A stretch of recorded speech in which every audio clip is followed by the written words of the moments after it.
Dernek yönetim kurulu üyesi Serkan Çavuş. Nasılsınız? Buyurun. Hoş geldiniz başkanım. Fatih Alışman'da. Nasılsınız? Sağ olun. Teşekkür ederim. Nasılsınız?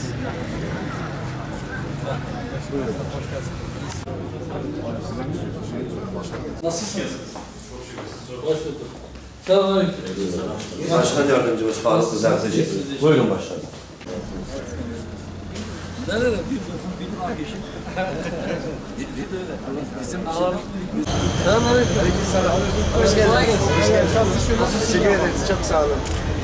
Sizi görmek daha güzel oldu. İnşallah. Sizi görmek daha güzel oldu. Temennimiz daha iyi olur inşallah. Vallahi. Kolay gelsin.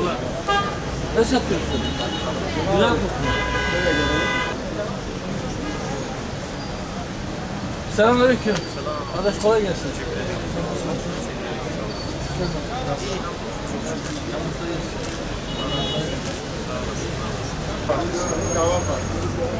Sizin günmesinden sonra bir hareketlenme başladı mı yoksa? Daha hemen elinde mi? başlamadı, hemen başlamaz. Biraz daha zaman alır onlar. İyi tezgahı kurmuşlar. Köşeyi falan bırakıyorlar mı? Vallahi yürüyoruz ne yapalım? Ekmek çıkıyor mu? Çıkıyor. Allah bereket versin. Sağ olun. Ama bu İşler nasıl? Hamdolsun ya Rabbi. Şöyle olsun. Allah şükür dayanmayın. Amin ya Rabbi. Çocuk bereket ederim. Neyse sağ olun. Merak ederim. Ne satıyor? Böyle pasta, Simit, poğaça, börek, pasta, baklava. meşrubat.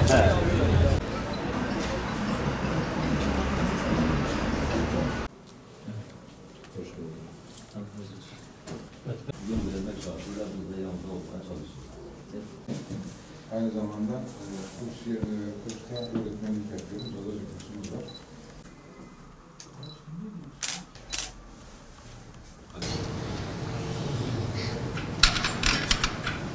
Geldiniz. Afiyet olsun. Değerli basın mensupları, malumlarınızdır. Temaslarımız oldu. Çiftçilerle de görüştük. Dün Mersin'de Nakliyeciler Derneği'yle bir toplantımız oldu. Ondan sonra Ticaret Odası Başkanımızın da tabiriyle füze hızıyla çıkan fiyatlar tarım konusunda, gıda konusunda kendi kendine yeter bir ülke olmak zorundadır. Aksi takdirde çok büyük silah gücünüz olsa, çok büyük ekonomik gücünüz olsa bile eğer siz tarım konusunda kendi kendinize yeter bir ülke olmaktan çıkarsanız bunun acısını milletçe hep beraber çekeceğiz. Öncelikle hepiniz hoş geldiniz. Afiyet olsun. Değerli basın mensupları, malumlarınızdır. Uzun bir süredir Türkiye'nin en yoğun olarak tartışılan gündemi ekonomi. Bu kapsamda da birkaç başlık var ama döviz kurlarının oynaklığı, doların ani yükselişi ve arkasından çok sert düşüşü uzun süredir konuşuluyor. Konuşulmaya devam ediliyor. Halen daha oynaklık devam ediyor. Günde %3, 5, 7'ye kadar inişler ve çıkışlar ardı ardına geliyor. Bu nedenle piyasa henüz durulabilmiş değil. Gittiğimiz yerlerde esnaf ziyareti yapıyoruz. İş adamlarıyla görüşüyoruz. Bu kapsamda yaklaşık 4 gündür Adana ve Mersin'de temaslarımız oldu. Çiftçilerle de görüştük. Dün Mersin'de Nakliyeciler Derneği ile bir toplantımız oldu. Onların sorunlarını dinledik. Kurların ani yükselmesi ve akabinde düşmesi sonucu hemen herkes sıkıntı yaşadı. İstanbul Ticaret Odası Başkanımızın da tabiriyle füze hızıyla çıkan fiyatlar maalesef paraşütle iniyor. Hatta bazıları çivi çakmış yerinde durmuyor. Yükselmeye devam edenler de var. İşin en acı tarafı ve belki de bizim açımızdan dikkat çekici olan tarafı, kurların düşmüş olması uzun vadede herkesi rahatlatacakken ve doların 18 liraya tırmanmasının en büyük nedeni panik havası ve psikolojik nedenler iken halen daha bu psikolojiyi yeniden canlandırmak için canhıraş faaliyet içerisinde olan bir kısım siyasiler ve basın mensupları var. Memleket adına bizler bundan üzüntü duyuyoruz. Evet, doların kısa bir süre içerisinde neredeyse 2'ye katlanmasının ekonomik gerekçelerle aslında açıklanabilecek bir tarafı yoktu. Tamamen psikolojik bir operasyondu ve insanlar dolar daha da yükselecek endişesiyle panik halinde dolara hücum ettikleri için dolar bu kadar yükselmişti. Nitekim hükümetin açıklamış olduğu politika bu psikolojiyi rahatlattığı için, TL'ye güven arttığı için ve TL'ye geçenler döviz kurunun yükselmesinden dolayı herhangi bir zarara uğramayacakları, bu farkın garanti edilmesinden dolayı dolarda sert bir düşüş oldu. Buna rağmen hemen her gün pek çok internet sitesinde ya da gazetede şöyle haberler duyuyoruz, görüyoruz, okuyoruz. Falanca ekonomistin tahminine göre şu gün dolarda ve altında patlama olacak. 3 Ocak'tan sonra kimse doları tutamayacak. Dolarda çok sert yükselişler yeniden gelecek diye bu psikolojiyi canlandırma niyetiyle yapılan haberler var. Doların yeniden pik yapması, çok sert bir şekilde yükselmesi herkese zarar verecektir. Sadece hükümeti yıpratma adına bu tip haberlerin yapılması gerçekten memleket adına üzücüdür. Evet, bizler de bir muhalefet partisi olarak hükümetin ekonomi politikalarını yeri geldiğinde çok sert eleştirdik. Halen de eleştiriyoruz.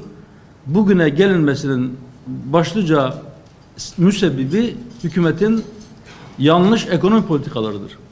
Ama ülke ekonomisinin çok ciddi zararlar görmesine sebebiyet verecek şekilde açıklamalar yapmak vatanseverlik değildir. Ve mutlaka bundan bir an önce vazgeçilmelidir. Piyasanın rahatlamaya ihtiyacı vardır.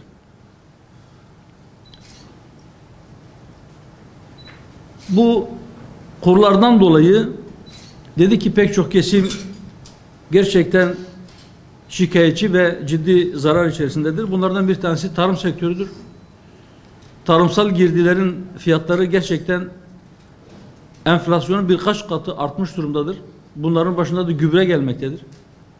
Hem gübre hem tarımsal ilaçlar hem tohum fiyatlarının ciddi şekilde artmış olması çiftçiyi zorda bırakmıştır.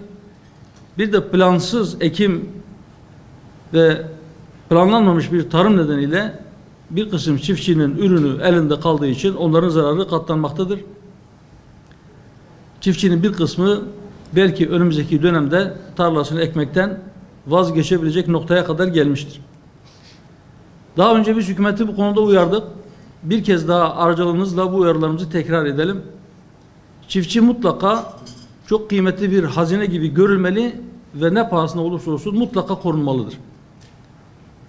Gıda ve tarım sektörü çok stratejik bir sektördür. Özellikle bu pandemi sürecinde son 2 yılda bu net bir şekilde açığa çıkmıştır. Daha belirgin bir şekilde görülmeye başlanmıştır.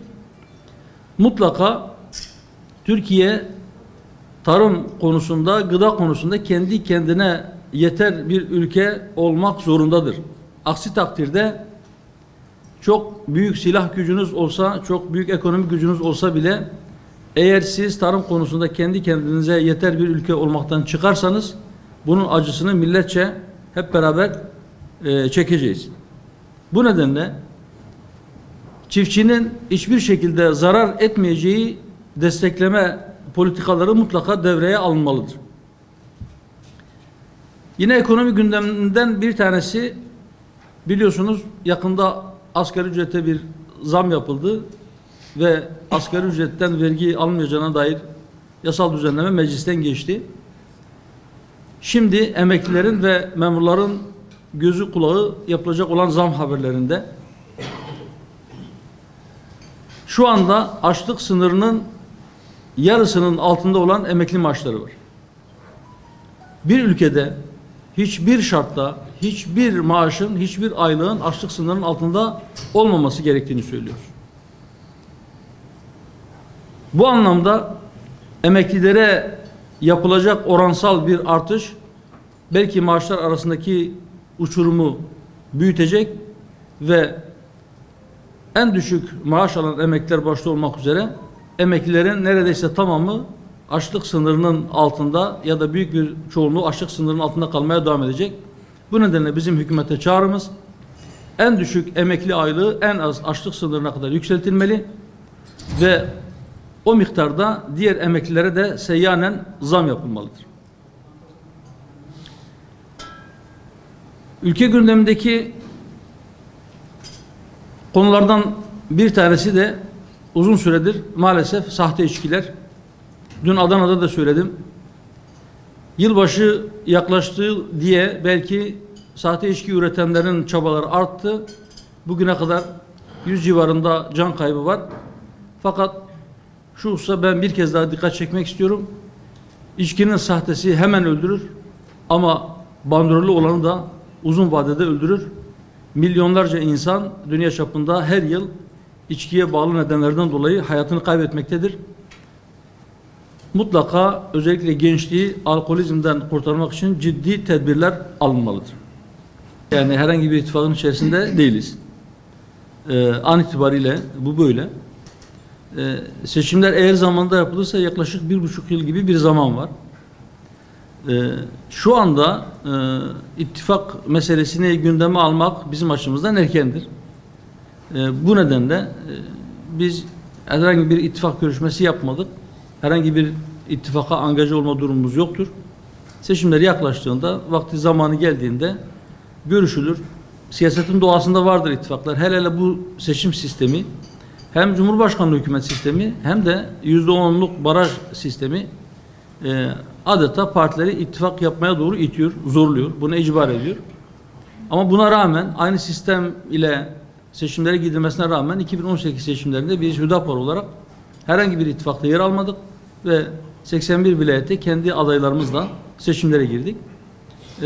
Seçim satım haline girildiğinde, yani seçimler yaklaştığında daha doğrusu ittifaklarla ilgili eğer uygun bir ittifak teklifi olursa partimizin yetkili organlarında bunu değerlendiririz. Eğer partimiz için, memleketimiz için hayırlı olduğuna kanaat getirsek ittifaklardan birinde yer alabiliriz ya da belki üçüncü bir ittifak oluşabilir.